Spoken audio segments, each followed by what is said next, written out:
for Transferring Learning from One Learning Experience to the Next. Our presenter will be Kate Roberts. Kate is a national literacy consultant, top-selling author, and popular keynote speaker.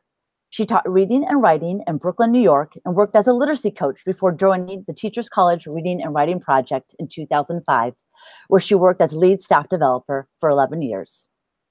Please don't forget to tweet in hashtag the EdCloud Gathering, and we are in session 4. So I'll hand it over to Kate. Fantastic. Hi, everybody. It's really good to be here. As is life, this morning our childcare canceled, which we thought we were so responsible for booking for the day. And so, as many of you know, my wife Maggie is presenting next session. And so she is wrangling the children outside. So if they're screaming, you will know why they're screaming. I'm hoping kind of for a BBC moment. Maggie's practiced the body language she should use if she's falling into the room trying to chase after our kids coming in. So I'm really excited to be talking about this topic of transferring learning from one experience to another.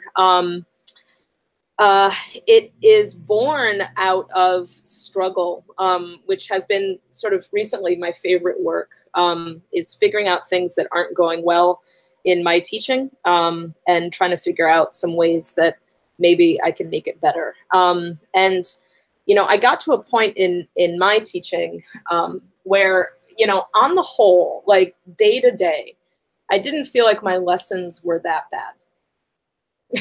Like, I mean, I had some that were better than others, right? I had some lessons that I wish someone would come in and see and film, and others that I'm like, thank goodness no one is here to witness this. But like on the whole, if you looked at my teaching across a unit or across a week, you know, I would look at the lessons that I taught. I would even look at the unit that I had, you know, hopefully co-designed with people.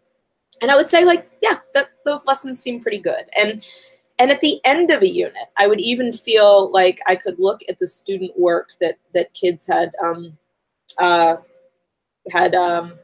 made, right, had gone through, either their reading or their writing in my case.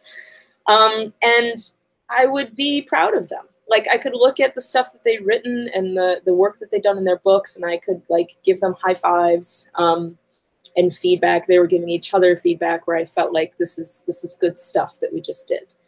And then that unit would end and the next unit would begin, or the next day would happen. They'd pick up the next book in their reading life. And what I would notice is that I didn't see, in many cases, the work that we had just done for, say, 4 weeks of time. I didn't see that work sort of transfer in to the next learning experience that they did. And this happened like regardless of the time break. And maybe you guys can relate to this, or maybe you can't. You know, certainly from year to year, right? Like I would teach, or I knew that I had colleagues who were teaching them literary essay skills in 7th grade, and then the kids would get to me in 8th grade. And sometimes that first day of lit essay felt like a reintroduction to the unit, right? Like, what's a literary essay? And there were sort of crickets. But then it also would happen across my year where, you know, I would teach, let's just stick with the essay analogy. I would teach an essay unit in the fall, and then I would do another one, or kids would have to do one on demand for somebody, me or a social studies teacher or a test. And they wouldn't necessarily carry that experience that we'd had, like the level of writing that they had done with me, I wasn't seeing in this second essay. So it happened like across years that kids weren't transferring their learning. It happened across the year with me where we would do something once, and then I wouldn't see that same level or quality of work in their next piece or book that they were reading.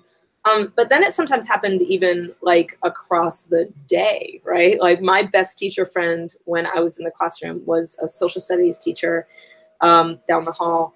And, you know, I would teach, say, like a main idea strategy period 1. And, you know, I would like see her in the hallway and I'd be like, hey, I taught this lesson. And the kids would go into her room and she'd be like, let's do the same thing Miss Roberts taught you in this history text. And again, to be glib, the kids would just kind of be like, the what? Right? Like the who? Main idea? I never heard of it. So it feels like this is an issue that is problematic for me that I haven't necessarily figured out how to solve. But it's one that I've done some work around with lots of smart people to kind of think, well, what could we do to sort of think about ways of transferring learning? Like, all right, we just had this nonfiction reading experience. What is it that you're going to do? Like, how are you going to show that you know how to do those same skills in another place? So I'm going to take you on a little bit of a journey of some of the steps and strategies and structures that we've set up for kids to try to help them to transfer what they've learned. But the first thing, before we sort of get into steps or strategies, is that I have to look, I think, and this is a big passion of mine recently, I have to look at what I'm teaching, if I'm teaching a unit or I'm teaching over a course of time. And I have to ask myself, I think, when are kids going to be practicing this again? That if I'm going to spend 4, 5, 6, 8 weeks sometimes, right? Like on this one set of skills or this one kind of reading or writing work that I want kids to have experience with. I don't know. I mean, it's worth it, right? In the big way, it's worth it. But man, it would feel even better if I knew my kids were going to be practicing this work again. So I teach Lit Essay in September. When very quickly are the kids going to be able to use these same skills and strategies in their school life or their writing life? And so a couple options there, in terms of thinking through that. One, if you're in a departmentalized school, or even if you're not and you have some control over the curriculum and the other subject areas, is that we can always have kids, do it again in another subject area. And that's a great way to sort of look across our curriculum or get together with colleagues and be like, hey, I think I'm going to teach these things in October. Is there anyone here who can have the kids practice it again in November or December? And this is something that Mary Aaronworth at the Teachers College Reading and Writing Project taught me to think through with people. That like, if you're going to teach something, and the image that she gave me that I use is like, if I'm going to lift these skills up off the ground, right, which is my job as a reading and a writing teacher, it's my job to teach the skills, to say nonfiction reading, here we go, literary essay, poetry, whatever it is. So I'm going to lift that up off the ground, and it's going to be a heavy lift, right? I'm going to have to use methods and conferences and tools and all this stuff to get these skills up off the ground. If I can then hand that skill to another colleague or subject area in my day or in my building, so the kids can then just like go from the experience with me to just sort of roll into social studies or science or art or math and be able to then do it again, that's only going to help reinforce the learning that they just had with me. And so in some schools that I've worked with, we'll take out our year-long curriculum, again, whether it's all me doing the teaching in the room or whether I have colleagues in the building who are taking on the teaching. And we'll just do some thinking about like, all right, how many times could kids practice some of these core ways of reading or core ways of writing so that they can transfer what they've learned from my class and they don't have to wait like 3 months to do it, right? So one thing to think about, I think, when we want to track sort of where our teaching is going long-term, like beyond that last day of the unit, is to make sure that we've set something up in our curriculum or in the building where kids are going to do it again. Repeated practice is the jam, I think. I'm humbled, I think, at this stage in my career, 20 years in, I am humbled by how much repetition human beings need to really learn something. Way more usually than I want it to, way more than I could even fathom. Even when I know people need repetition, boy, they need about 5 times as much repetition than I think. If what I really want is for people to learn it kind of, the phrase you hear a lot is like in their bones, right? That they don't have to think about it. There's an automaticity to the learning. It's right at their fingertips. So the first way we would do that is to look across our year and make sure that if I lift these skills up off the ground in lit essay, in nonfiction reading, in narrative reading, in poetry reading, in graphic novel writing, that I'm going to be able to hand it to someone or to another part of my teaching so that the kids can apply it one more time, two more times as the year goes on. Okay, that's one thing. The second thing then is that I think that if I want to teach my kids to transfer their learning, it's going to help me if I'm really clear and explicit with what it is that I'm asking them to get better at or to transfer. Let me back up a little bit and explain what I mean by that. Let's take a nonfiction reading unit that maybe you teach in your building or in your district. Oftentimes, a nonfiction reading unit will take, let's say it's 3 weeks. Maybe yours is longer, maybe yours is shorter, but let's say it's 3 weeks long to cut the difference. In that unit, so often what I'll see, and I mean this units I've written, so I'm certainly not judging anyone's units, that when I write a unit, what I tend to do is I'll say, okay, we're going to do nonfiction reading. At the beginning of this unit, I'm going to teach kids something about how to determine importance and take notes, right? Okay, we're going to spend a couple days on that. Then we're going to move on and we're going to do some main idea and supporting detail work because like that's obviously really important. Cool, we're going to do that. Okay, so that's going to be 3 days. Okay, now we're going to teach kids to synthesize ideas across the text. And then, oh, we got to teach analyzing craft moves, right? Especially, for bias. So we have to do a couple of days of bias and point of view. And, geez, the test has that structure stuff. Got to get a couple days of structure teaching in there too. Okay, so structure, we'll add a couple days of structure. And then, I'd love them to compare text. You get the idea? So here we are 3 weeks in, 4 weeks into our nonfiction reading unit. And what I'm teaching kids is to do everything a nonfiction reader does. And there's worth in that, right? Like, I think it's good for kids to get a sense of, hey, to be a nonfiction reader, here's the arc of nonfiction skills that you want to encounter and dabble in. But the problem to me is that if all of my units take that course of, okay, you're going to have 3 weeks, 4 weeks. We're going to start off with these skills, then we're going to move to these skills, then we're going to move to these skills, then we're going to end with these skills. That I think it's hard for young people. It would be hard for me to know and to be able to articulate to myself, what is it that I'm supposed to be like actually practicing here, right? Or really getting better at. Many of you might have heard me say this. I say it a lot right now, but like one question that I'm obsessed by recently looking at curriculum is the question of, in this unit, what am I going to teach versus what am I going to cover? And I think that's an important distinction. I will always cover material, right? Like there's too much, and covering is good. It's invitations, it's experience. Some kids will hold on to that stuff. I remember I had one lesson on critical reading in high school, and I still remember it to this day. I'm so glad my teacher covered critical reading. But that is different than being able to identify a skill or set of skills that I really want to teach my kids.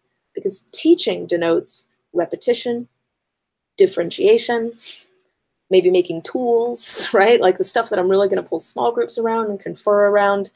And I think that when I'm looking at this question of transferring learning from one experience to another, like, all right, I've taught you nonfiction reading, now transfer that learning.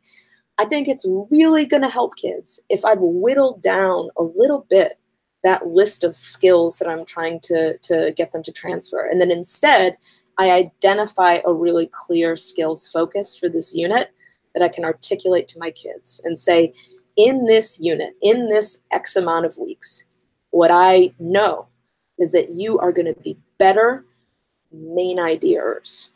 Not that that's a word, but you get the idea, right? Or you're going to be better elaborators of essay. You guys are pretty good at structuring essays and writing sort of a 5-paragraphy thing.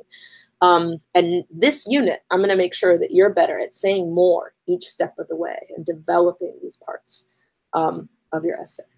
So if one big piece of transferring learning from one experience to another is being able to make sure that kids do it again, otherwise, how could they transfer? The second big piece of transferring their learning is being able to make sure that they don't have to transfer everything there is to transfer about that kind of reading or writing. That I'm saying, you know, right now in 6th grade and 3rd grade and 9th grade and 10th grade, whatever you're teaching, I want you to really zoom in on this skill. And that can take some doing. You know, one thing that I like to think about, it's really anxiety provoking for me to look at a unit of study and look at a group of kids and decide what the skills focus is going to be. It feels a little like playing God. But it helps if I can think about skills, whether they're reading skills or writing skills, as being sort of part of a hierarchy, that there's an order to these skills, that like, while certainly to be a good reader or to be a good writer, you have to do all of these things, right, in concert. When I read a book, I infer, I envision, I read fluently, hopefully, I do some interpretation, I do a critical read, sort of all mishmashed together. At the same time, if I am unable to, say, monitor for sense and understand what I'm reading, then it doesn't really matter what I'm doing with my inferring work so much, right? Because it's like I'm not making sense of the text. So one thing I like to think about is, hold on, awkward pause. Okay, so one thing I like to think about is looking at these reading skills as if they are in order for a reason. That I can look at my kids, and in a reading unit, I can ask myself, all right, how good are my kids right now? Or really, how independent are my kids when they're monitoring for sense, or when they're practicing their fluency skills, or when they're envisioning, or inferring, or interpreting, or analyzing craft, or reading with a critical lens. And then with writing, I can think what matters first really is that kids have meaning in their writing and a focus that drives their piece. That then they know sort of how that piece is going to go together, what the parts are, and what the genre conventions are. That then they're able to fill in those parts with words and details, that hopefully they're able to write with some craft and voice, and finally that they're able to do that with some conventions. Hold on. Stop sharing. I'm so super technical here. Okay, so one thing when we're thinking about what we want kids to transfer, you know, before we get into the transfer piece of it, there's the repeated practice, but then there's also this idea of what is the focus that I want the kids to really hold on to, that I really want them to transfer. It probably can't be everything about lit essay if I expect to see greater independence, because that's going to be too much of an ask, I think, for most kids. But I could say that you're going to be transferring this one piece of, say, nonfiction reading or literary essay or graphic novels or what have you.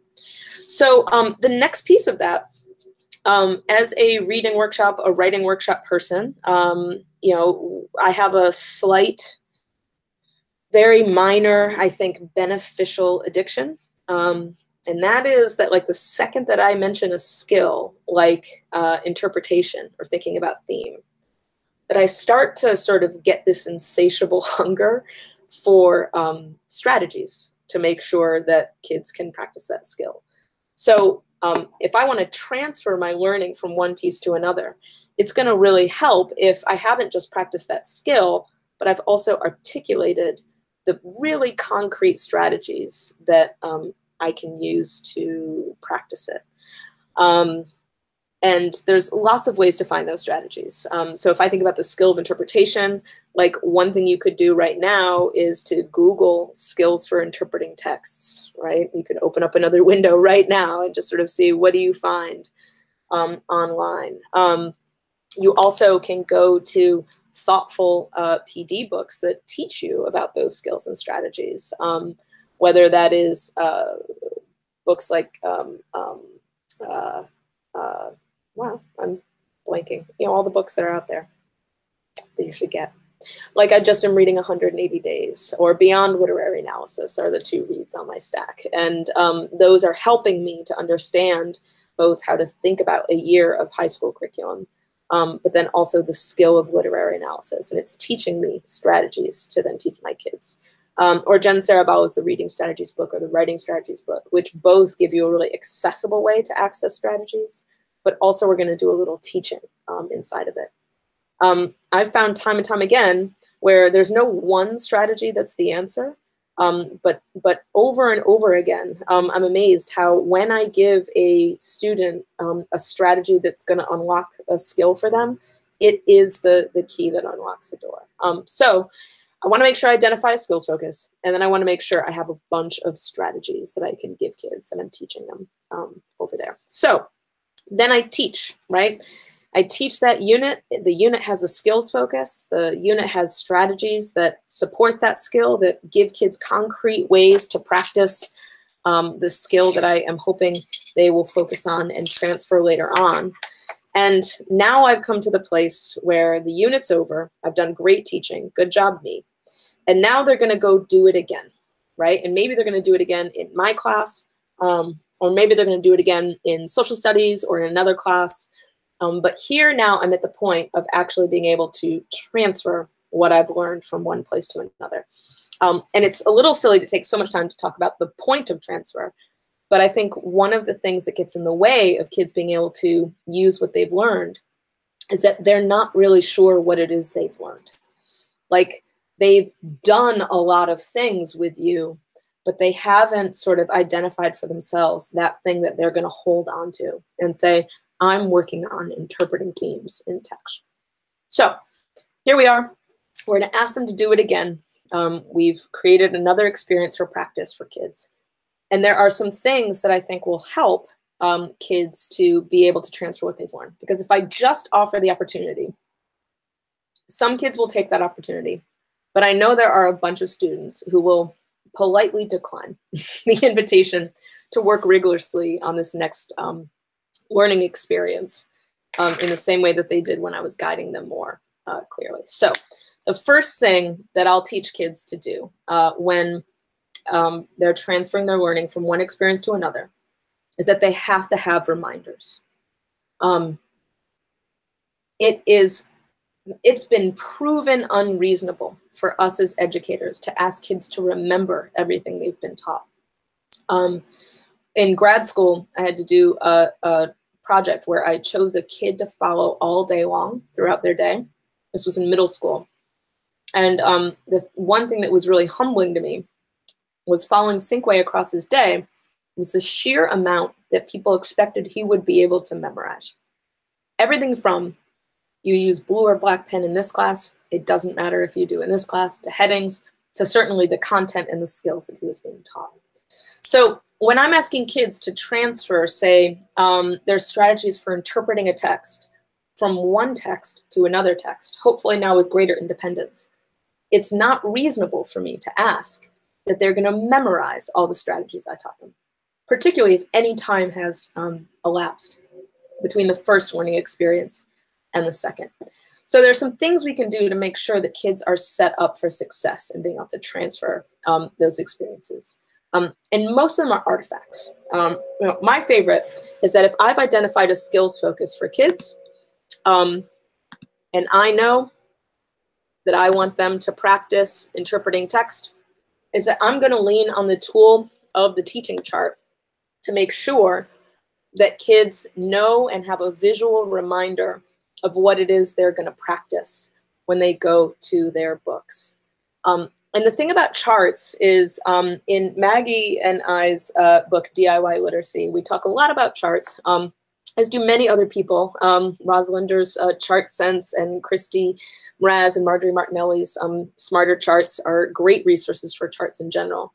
But I think charts sometimes are a somewhat misunderstood tool. Either we're charters, those of you listening here. You have charts in your room, you love charts, you like to make them, it's amazing. In my classroom, I was a charter, and I sometimes felt like my class was like a rainforest of beautiful charts that you would just sort of wade through as you entered the room. And that's great, right? I think that in some ways, charts are a really good thing to have up. But I was challenged by one of my mentors who came into my room and looked at the charts and just kind of said, you know, Kate, these are really nice charts, but what is a chart? Which of these charts have you used with a student in the last 30 days? And my answer was that I hadn't used any of them. So for those of us who are charters, I think it's useful to remember that the number one reason why I chart is to increase student independence. And especially when I'm asking kids to transfer their learning from one unit to another or one day to another, a chart is going to really help them because they can look up and glance and get a reminder of what it is that they're supposed to be practicing. The other thing that charts tend to help with is that they help kids choose what it is that they're going to work on that's going to be the right fit for them as they're practicing the skill that you're asking them to transfer from one thing to another. So I love charts. Here's one interpreting one. Here's a character one. How do we think about characters and what they tell them about the kind of person? The friendlier, the kid-friendlier a chart can be, the better.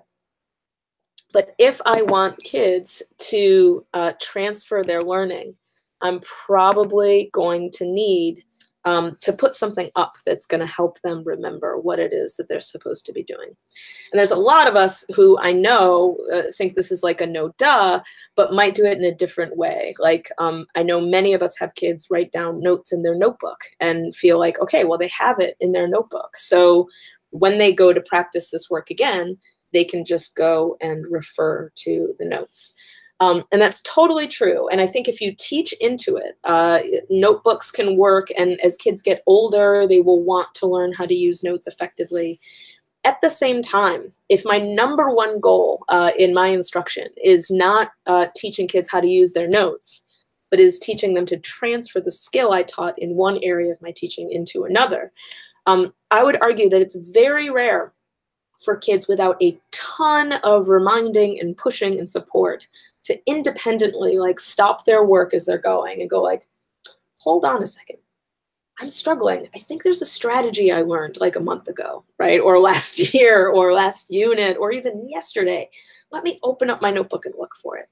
So if I've already identified a skill or a few skills that I want kids to transfer, and I have the strategies that I've taught them, it feels worth it to me to just get it up on a piece of chart paper so that kids can refer to it as they're working to remember to use it. So that's a big one. Other ones that are helpful is partners, whether it's writing partners or reading partners, anything that's available to help kids to just remember what it is that they're supposed to be practicing. Many educators are allergic to the word lazy, even though sometimes it's such a tempting word to throw out at kids. But I find over and over again that those kids who seem like they're dragging their feet and not wanting to work hard on something or apply something they learned in one place to another, it's not that they don't want to, it's just that their mind's kind of going blank. And if any of you have been in a learning experience where a teacher has asked you to like just recall something, even though you know how to do it, there's still this way that moment of pressure of like the blank page in front of you and someone saying like, remember we did this last week, where you're just kind of like, no, I don't got it. So a chart's going to help with that. The second thing that's going to help kids to transfer their learning across one experience to another is to have consistent check-ins and confirmations and guidance along the way. That a chart all by itself isn't going to be the thing that makes a difference, I think, in transferring kids' learning. I think it could help the kids who are already motivated to do that work, to remember what it is they could practice. But kids need you and they need each other to help them to understand whether they're on the right track or not. The often quoted researcher, John Hattie, looked at things that influence student growth. And one of the things he found was response, right? That like getting feedback as you're doing something is really important. And he saw that the teachers who were great at that in school buildings tended to be teachers like art teachers or music teachers or physical education teachers, coaches, because in the moment they're kind of yelling at kids, not yelling, sorry, I'm bringing my own experience as an art student into play. But like they'll come in and say like, oh, that's perfect, just like that. Or, hey, let me show you how you could do that a little better. Try it like this right now. The teachers who were the worst at that kind of response were reading and writing teachers. Because what we tend to do is take things home, walk to our house, right? Put that knapsack in the corner where it stares at us somewhat guiltily, and grade them as soon as we can, which may not be as often as the kids need. So feedback needs to be as immediate as possible. And I think when we're talking about transferring a skill, like kids learned how to interpret a text in one unit, and now they're going to be asked to do it with greater independence in this book or this situation, that they need a couple different kinds of check-ins to have that work go well. We've got the chart up on the wall. Their strategies are accessible to them.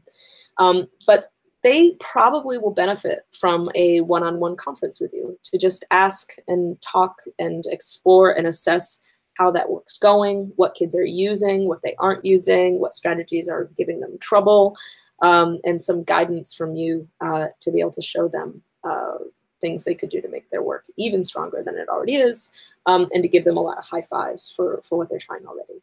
But conferences are the only thing they need. And I think the thing about transferring learning that's so powerful is that it doesn't take that much from us to get kids to feel a sense of responsibility and urgency. And so when I talk about checking in with kids, my classroom experiences, I had like 36 kids in a class, 8th graders, 3 classes of kids, which isn't that much. We had double blocks. We were really lucky. There was no way that I was going to be able to do deep, profound one-on-one conferences with all of my kids. That was an unreasonable goal for me. So instead, like one of the ways that I organize my time is I realized that there would be time that I would confer and pull small groups, which we'll talk about in a second. But that I also was going to have to do this other kind of interacting with my kids, which I wound up just calling waitressing. Like, that, yeah, I was going to have profound conversations with my students, but there were times that I just needed to kind of move around the room and like make sure everyone's okay and that they have everything that they need and that they have the little nudges that they need to get going, right? I think this is really natural for us as educators. We know we have to do this. But sometimes we feel in a rush to get to the one-on-one conferences. So I just gave myself in the classroom, and still do if I can, 5 to 10 minutes of just pure waitressing time. And to me, like that is the perfect time to check in with kids and how they're transferring skills from another unit or another experience into this one. Because all it takes is going up to a student being like, hey, how's it going? Are you checking in with that chart of strategies? How are you going to practice that today? Is it going to fit into your work? But without those check-ins, I think kids are going to have a hard time. So one, they need a real conversation with you to explore how that work from earlier teaching is going now. To give them strategies they might not have, to encourage them to use the ones that they do know. But they also, are going to need a kind of just consistent voice saying, hey, remember? Hey, remember? Hey, don't forget that skill. Hey, look at that chart. Hey, don't forget to talk to your partner about the old skill that you're carrying forward from before. So conferences, waitressing, and then I do think this is a place where small groups can be really powerful. If you teach multiple classes of kids where a bell rings at any point or a silent bell rings, which is always sort of amazing and creepy to me at the same time, then the power of small groups, whether you interact with them all the time or not, that for me in my classroom, like the only way that I was going to really meaningfully differentiate my kids is if I grouped them as much as possible. But I was really resistant to that because it felt really hard. And I think one place where small groups can be really powerful is in this context of I'm going to pull small groups to have kids check in with each other and me with how well they're transferring that list of strategies of past teaching into their work. To just check in with each other and suggest strategies, give each other the high fives. So that can sometimes loosen up that small group where sometimes I feel like my small groups all have to have a sort of precious snowflake, amazing lesson ready for them that day. And that's not a sustainable practice for me. So instead, I want to think, how can I use the structure that's really powerful of small group instruction in a way that's going to help me to meet my goal, which is that kids are transferring their learning from an earlier unit or an earlier experience into this day. And a kind of check-in small group structure can be helpful for that. Okay, so one, we use reminders. We have charts up, visual cues. 2, we make sure that we have a system of checking in, both a deep check-in like a conference, a quick check-in like waitressing, and then a sort of in-between peer-led check-in, like small groups. The third thing when we're transferring learning from one experience to another is that we want to make sure that we have a structure in place for repeated practice, where I can see as the teacher where you tried to apply that old, for lack of a better word, skill in this current unit or incarnation. And one good example I have for that is when we're reading. I think that's where it's the hardest to see evidence of a kid transferring work from an earlier unit into this one. Because as many people smarter than me have said, it's invisible, it's hard to see what kids are doing. If I don't have that time to have one-on-one deep conferences every single day with every kid really regularly, I get this feeling sometimes like things are slipping through the cracks and I'm not really sure what's happening. The kids are reading, which I'm super stoked about, and that's great. But when I'm adding that need to find out what they're thinking, it can get tricky. So in those cases, if I want kids to transfer their learning from one day to the next, from one experience to the next, then I probably need to have a writing about reading system up and going in my classroom. And I thought I'd just show you one example. Some of you may have seen this before, but let me check this out. Hold on, blah, blah, blah. Okay, so this is one system. It's an example of my reading notebook, actually, that I like to show to kids. It's on an older classroom, obviously, although the same system is true in younger classes. So the first system is on the left side of the page of the reading notebook. I do ask kids to do some annotations. I don't necessarily care whether they do it as they're reading or after they're reading, but I do have an expectation that, you know, once a reading session, they're going to do a certain amount of sticky notes. And that could be off of that list of strategies that I am asking them to transfer on interpretation, for example. So they do a certain amount of Post-its each day. And then I learned this from Jerry Mariah, an old colleague from the Reading and Writing Project. Once a week, I ask the kids to download their best Post-its on the left-hand side of their reader's notebook. That way, I'm able to collect some of them without collecting all of the Post-its, which honestly, I don't really want to see every Post-it my kids write. At the same time, I need to see some of them if I'm going to be able to respond or give them a sense of accountability to the work. The other thing I did in my class, and suggest if it resonates for you, is having kids write long about their reading. And so once a week, I would also have kids kind of take one idea that they were thinking about and then stretch that thought down the page into an entry. But essentially what a system like this does is, because this is what kids are going to do, basically, I mean, it can get a little repetitive. And certainly if this were writing about reading session, we could talk about ways to vary it up. But you see how it gives kids a place to consistently practice that set of strategies that they're supposed to transfer from one place to another. And without that structure of repeated practice, if my writing about reading is sort of random, or I don't look at any of it, or I look at all of it, or the kids aren't held to choose off of a list of strategies, I think it can be really tricky to know if they are practicing those strategies or not, and what support they might need or engagement that they're missing from the work that we're doing. Okay, so we have structures for repeated practice. The last thing is that when we're giving feedback and we want kids to be transferring their learning from one experience to another, that one practice that I try to stick to is making sure that when I'm giving feedback, whether it's along the way, but certainly at the end of that experience, that I am coaching myself to keep my focus on that skill focus we identified at the beginning. In other words, it is so tempting for me as a teacher to give kids feedback across a wide range of skills. And I might, I'm not saying I wouldn't, but I want to make sure that most of my feedback is rooted in the thing that the kid is working on transferring, instead of giving them a laundry list of lots of stuff they could work on, or lots of stuff that they're great at, although compliments I can be freer with. I kind of want to be like, hey, you're working on interpretation. How is that work going? Let me give you feedback on that thing that has been your goal.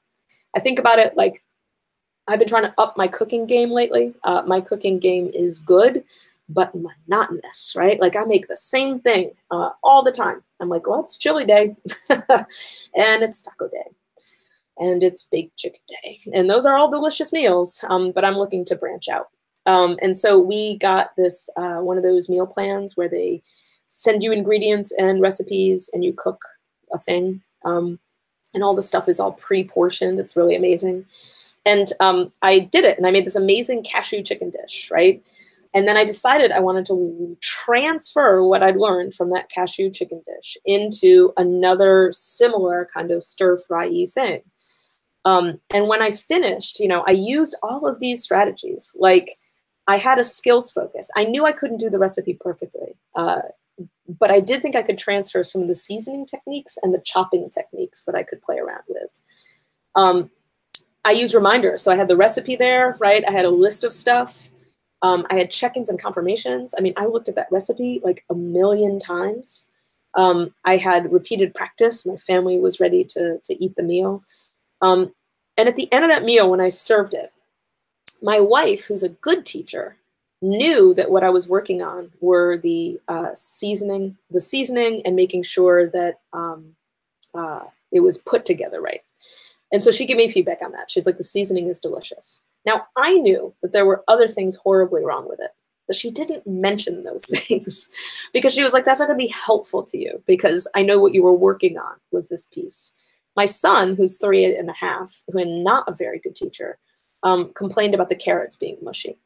And while he was right, like that wasn't a particularly helpful piece of feedback for me because I wasn't working on the carrots being cooked perfectly. Actually, son, I was working on the seasoning. But luckily, I know that he likes to eat pinches of salt straight from the dish, so I don't trust him for my cooking self-esteem. The point being that when we're getting feedback, if we want it to be helpful, we want feedback on the thing that we're focusing on, not all the other stuff that might be hidden and not as great or amazing about our work. This comes up a ton in writing where, you know, I know a kid's working on elaboration. But man, I look at that piece and all I want to do is to go into convention land or craft moves or something. And while I could do that, in my mind, what I'm doing then is setting up a whole other focus for kids to learn and then transfer into their writing that I then want to enter into. Just giving them the feedback at the end isn't going to be helpful. It's kind of like critiquing a wedding dress on the wedding day. It's not really the time. So instead, I want to pull back and think, okay, what is the focus of this transfer experience? Okay, interpretation or elaboration, and then make sure that we root our feedback in that as much as possible. Okay, so when I'm thinking about my year, you know, I have to teach new things, but I also want to make sure that kids are carrying that stuff forward that I've taught in the past. And so, you know, for every unit, what I can ask myself is, what is the skill I want to teach that's new, right? Or the skills I want to teach that are new versus the stuff I'm going to cover. But that I can also name for myself, is there anything from the past unit or the past year or last year that I also want the kids to transfer in to this unit? So if I'm doing a lit essay unit, I could say, okay, the new skill I want kids to take on is elaboration. We're going to fill in these parts. But I do want them still to transfer all that stuff they learned about developing a claim and structuring their essay and finding good evidence. And so I'm going to make sure that I have charts up with those strategies on there, that I'm giving kids the reminders to use those strategies that they used last year. Maybe I'd even give them a copy of their old essay that they wrote before so that they could use that as a model, all the while that I'm teaching them the new stuff that I want them to take on. And in my experience so far of tackling this problem that has plagued me for years in my teaching, when I take the time as a teacher to identify those two kind of goals from the unit, the new stuff and what's the thing that we're carrying in from past teaching, kids jump up to the level of work that they were able to do before faster. And I don't feel quite so much like I'm starting from scratch every time I start a new unit. Instead, I'm saying, you guys already know how to do a bunch of stuff. Here's the support I'm going to give you to be able to practice that old work. Now, let's add things to your repertoire. So I hope that's helpful. There's more of this. This is a section of a chapter in my new book, A Novel Approach, if you're interested in looking more of that. And please feel free to reach out with any questions as they arise on Twitter at TeachKate or on our website at kateandmaggie.com. All right. Thank you very much, everybody.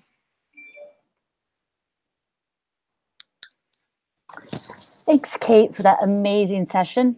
Wanted to remind everyone to keep tweeting, and a reminder about our adopted charity, No Kid Hungry. Remember to pay the joy forward. Next up is session 3 workshops.